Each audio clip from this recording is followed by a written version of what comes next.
toujours lors d'un départ, c'est plein d'émotions. Les gens sont d'une gentillesse extrême. Puis c'est un bonheur, quoi. Ça y est, c'est le départ. Je pense que ça va être un Dakar très, très dur physiquement. On va rester une semaine au-dessus de 3500 mètres avec des températures qui vont varier. Ici, il fait très chaud.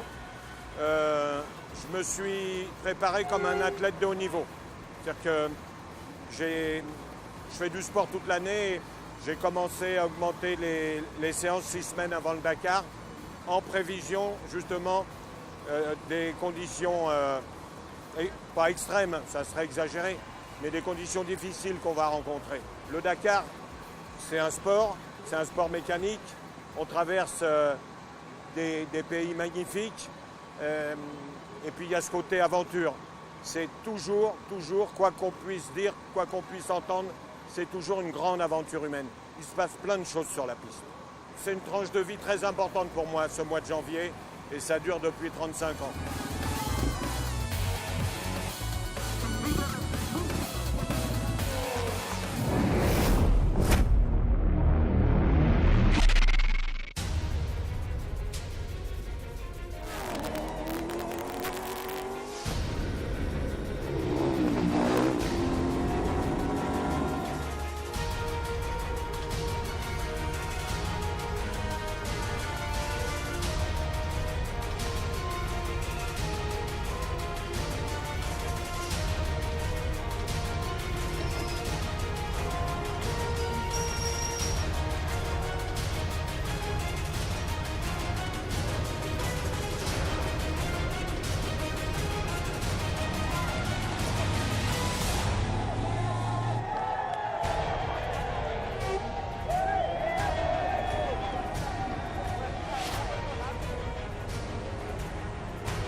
¡Vamos, Bolivia!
A ver, un saludo ahí, un saludo ahí.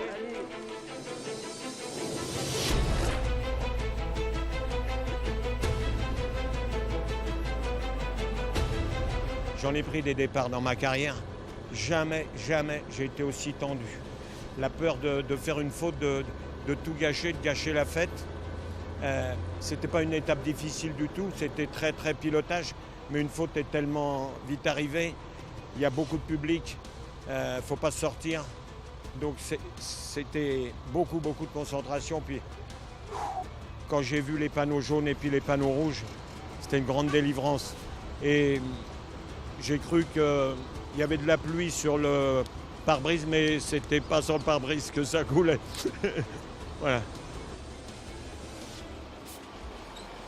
Très difficile, très difficile pour les hommes et pour les machines, mais personnellement j'en ai bavé en altitude. J'ai manqué d'oxygène. Je pensais être au-dessus de ça et puis voilà quoi. On est tous fait à peu près pareil. Quand j'étais enfant, que j'aimais jouer de Noël, je pensais à Noël d'après. Donc là, c'est pas tout à fait terminé. Il y a une longue liaison, il faut faire attention. Mais je serai là en 2018.